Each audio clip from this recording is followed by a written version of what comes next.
देखिए, ये बदकिस्मती है कि जहां तक बीजेपी के लोग इसको खामखा के इशू बना रहे हैं। माता वैष्णो देवी में चाहे बच्चा पढ़े, चाहे बाबा गुलाम शाह बादशाह यूनिवर्सिटी में पढ़े, अब क्योंकि खित्ता पीर पचाल के अंदर बाबा गुलाम शाह के नाम पे बाबा गुलाम शाह बादशाह यूनिवर्सिटी बनी है और जम्मू में माता वैष्णो देवी जी के चरणों में ये यूनिवर्सिटी बनी है। तो यहाँ ये नहीं कि कौन किस जात से है, कौन मजहब से है, ये देखना चाहिए कि कौन कितना काबिल है, काबिलियत के ऊपर। क्योंकि ये बच्चे नीट करके आए हैं और नीट जब कंपटीशन का जमाना है और कंपटीशन के तौर पर ही एडमिशन मिलेगी, इसलिए इसको हम धर्म के नाम पे, जात बरादरियों के नाम पर बांटेंगे तो अच्छा नहीं है। क्योंकि जम्मू कश्मीर का एक अपना भाईचारे की मिसाल रही है और हम खामखा का जब एजुकेशन को भी हम धर्म के नाम पे बांटना शुरू करेंगे तो मुझे नहीं लगता कि फिर काबिल लोग आगे आएंगे। और अगर आपने काबिल लोगों को अच्छे डॉक्टर, अच्छे इंजीनियर, अच्छे अपने ऑफिसर्स बनाने हैं तो आपको जो अच्छा कोई, चाहे एग्रीकल्चर में ही कोई साइंटिस्ट भी बनेगा तो अच्छा तभी बनेगा जब आप कहीं ना कहीं एजुकेशन में क्वालिटी होगी। तो लिहाजा मुझे नहीं लगता है कि इस बात को तूल देनी चाहिए। और जो कर रहे हैं मैं उनसे भी कहूंगा कि ऐसा मत करिए। एजुकेशन में कम से कम उस काबिलियत पे जो बच्चा, चाहे वो किसी भी कौम का हो, किसी भी मजहब का हो, अगर वो निकल के आता है तो उसको अप्रिशिएट करना चाहिए, ना कि उसको डिस्करेज करना चाहिए।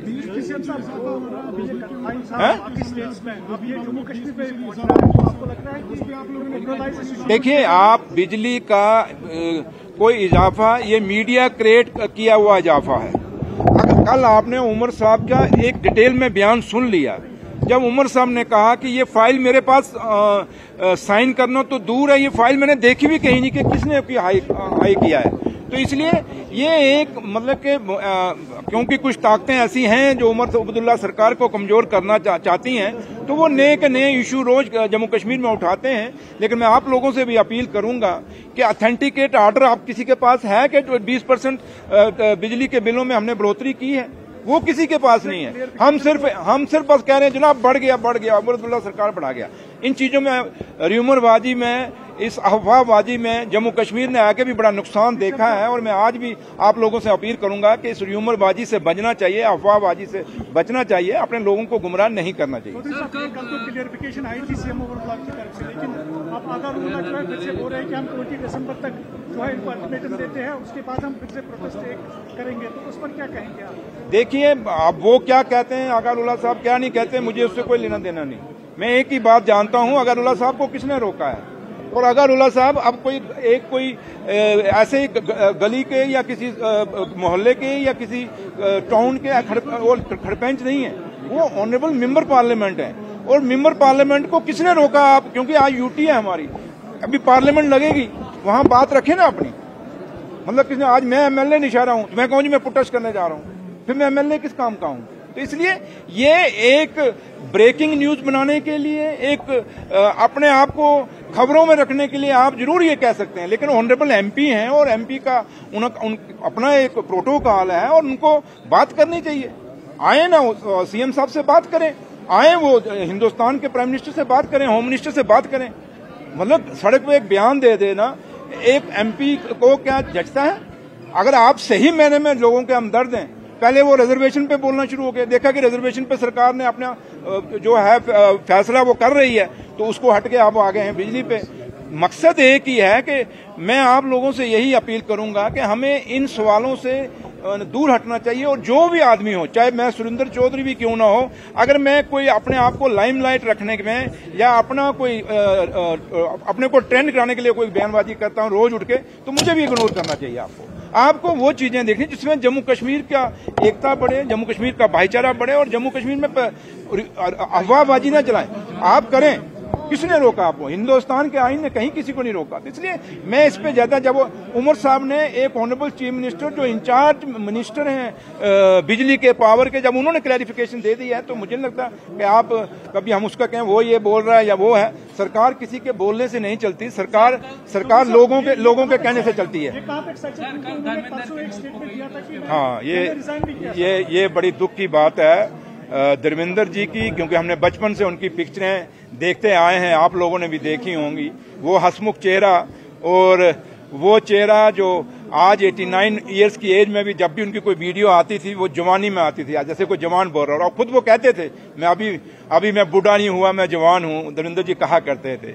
इसलिए उनकी वो पिक्चरें, शोले पिक्चर के वो डायलॉग, वो मासी वाला जो टैंकी पे चढ़ के जो उन्होंने वहां डायलॉग किए थे, वो आज भी बच्चे की जुबान है और एक बहुत बड़ा सितारा, एक बहुत बड़ी हस्ती हिंदुस्तान ने खोई है। और ऐसे कलाकार जो हमारे पुराने कलाकार हैं जैसे धर्मेंद्र जी थे, ऐसे कलाकार मिलने बहुत मुश्किल है। इसलिए उनके लिए आज हम जितना भी अफसोस जाहिर करें वो कम है, और जितने मर्जी लफ्जों से हम उनके लिए श्रद्धांजलि दें, लेकिन अब यही कह सकते हैं कि भगवान से हम उस रब से यही दुआ करते हैं कि उनको धर्मेंद्र जी की आत्मा को अपने चरणों में जगह दें और उनकी जो फैमिली है उनको हौसला दें ताकि वो इस गम से, इस सदमे से बाहर निकल सकें। Thank you. सर परसों बोला था कि मैंने रिजाइन भी किया था लेकिन वो एडमिट नहीं हुआ पार्टी लेवल पर। तो क्या जम्मू कश्मीर की सरकार या जम्मू कश्मीर के लोग सिर्फ आगा साहब के इर्द गिर्द में सरकार चलनी है क्या?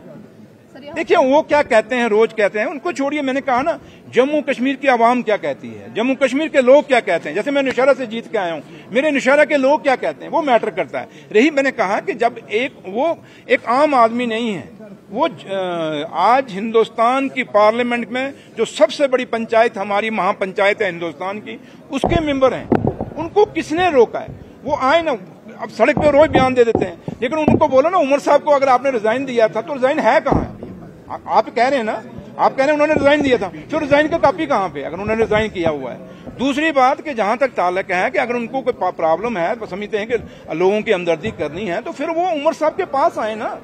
उमर साहब ऑनरेबल चीफ मिनिस्टर हैं और चीफ मिनिस्टर से आके बात करें और अपने बात बताएं। वो खाली एक आप लोगों को बाइट दे देनी, अब मैं यहां जाकर कल मैं नौशहरा जाकर प्रोटेस्ट में, ये कौन सी बात है? इसलिए मैं कहता हूं आप इन बयानों को आप खामखा की तवज्जो दे रहे हैं। मुझे नहीं लगता कि इस पे तवज्जो देने की जरूरत है। अगर आगा साहब ईमानदारी से लोगों की सेवा करना चाहते हैं तो वो चीफ मिनिस्टर से आके बात करें और बात करके और फिर लोगों को बताएं मेरी कौन सी बात हुई है। चीफ मिनिस्टर इस पर अपना भी बात दे देंगे। तो इसलिए इन बातों में मत कौन यहां में जो मर्जी बयान दे जाऊं ना। बात तो ये करती है कि सुरेंद्र चौधरी करता क्या है, फाइलों में क्या करता है। मैं आज MLA हूं, डिप्टी चीफ मिनिस्टर हूं, तो मैं आज कहूंगा मैं प्रोटेस्ट करूंगा। ये बातों का तुक नहीं है। उनको बोलिए आप मेंबर पार्लियामेंट हैं, आप अगर प्रॉब्लम आपको है तो सीएम साहब से मिलिए। जो आप जाके दिल्ली में पार्लियामेंट लगने वाली है उसमें बात रखिए। जम्मू कश्मीर का जो हमारे आर्टिशंस का अवार्ड सेरेमनी हमारी हुई 2024 की, जिसमें हमारे सेक्रेटरी साहब ने और डायरेक्टर हैंडलूम ने काफ़ी मेहनत की और एक प्रोसेस के तहत ये पूरे अवार्ड बनाए गए और लोग सिलेक्ट किए गए। और आज हैंडीक्राफ्ट्स और हैंडलूम हैंडीक्राफ्ट्स को आज के इन अवार्ड के बाद मैं समझता हूं कि एक कंपटीशन भी बढ़ेगी और एक उत्साह भी बढ़ेगा, क्योंकि ये वो हमारी विरासत को लेके चल रहे हैं, चाहे वो जम्मू सूबे से हैं चाहे वो कश्मीर सूबे से है। कारीगरी हर अलग अलग तरीके की है। जैसे मैंने अंदर भी कहा कि अगर जम्मू में बसोली पेंटिंग है तो कश्मीर में पश्मीना शाल है। दोनों की देश और दुनिया में अपनी अहमियत है और इसलिए काफ़ी सारी चीज़ें, चाहे कानी शॉल्स हैं, चाहे पेपर माशी है, हमारे मतलब काफ़ी चीज़ें ऐसी जो हैं ये हमारे बुजुर्गों की विरासत है। और ये जो लोग अंदर बैठे हैं ये हमारे जम्मू कश्मीर के उस कल्चर, उस संस्कृति की विरासत हैं जो हमारे बुजुर्गों ने अपने हाथों से सुझाई हैं। और आज हमें ये खुशी है कि जब से मेरे डिपार्टमेंट ने, इंडस्ट्री एंड कॉमर्स ने, मेरे ऑफिसरान ने, सरकार ने इसको जियो टैग कराया है, उसके बाद इनकी आमदनी भी बढ़ी और इनके जो कारीगरी है उसको एक रिकॉग्नाइजेशन भी देश और दुनिया के लेवल तक मिली है।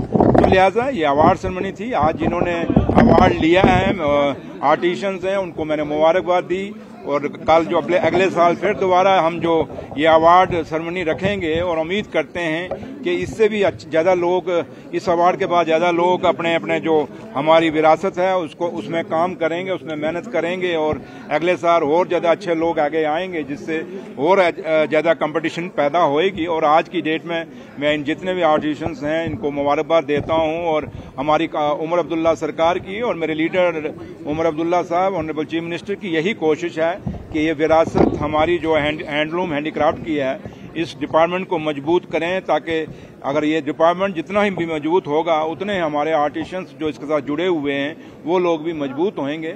और हमारी उमर अब्दुल्ला सरकार की यही कोशिश रहेगी कि इस डिपार्टमेंट को मजबूत किया जाए और जितनी भी हमारी विरासत है, जो भी विरासत हमारे बुजुर्गों ने हमारे लिए रखी है और आज तक इन लोगों ने जिंदा रखी है, उसको मजबूत करने की कोशिश करेंगे और उनको जो भी उनके डिमांड्स और मसले और मसाइल हैं उनको हल करेंगे।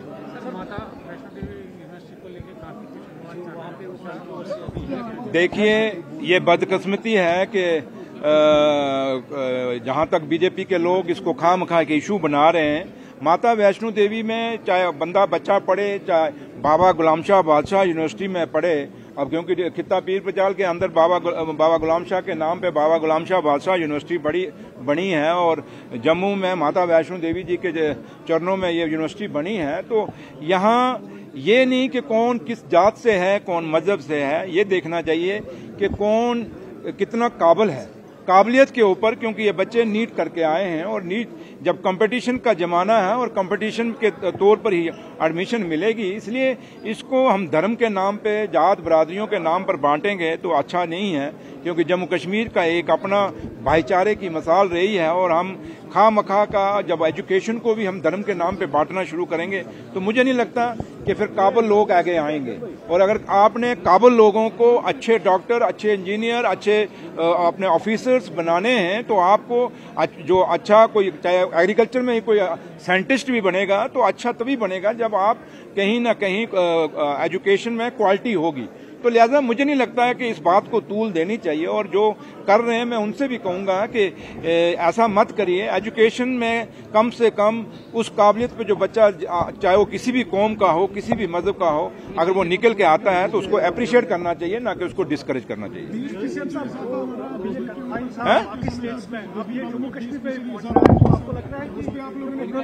देखिए, आप बिजली का कोई इजाफा, ये मीडिया क्रिएट किया हुआ इजाफा है। अगर कल आपने उमर साहब का एक डिटेल में बयान सुन लिया, जब उमर साहब ने कहा कि ये फाइल मेरे पास साइन करना तो दूर है, ये फाइल मैंने देखी भी कहीं नहीं कि किसने हाई किया है।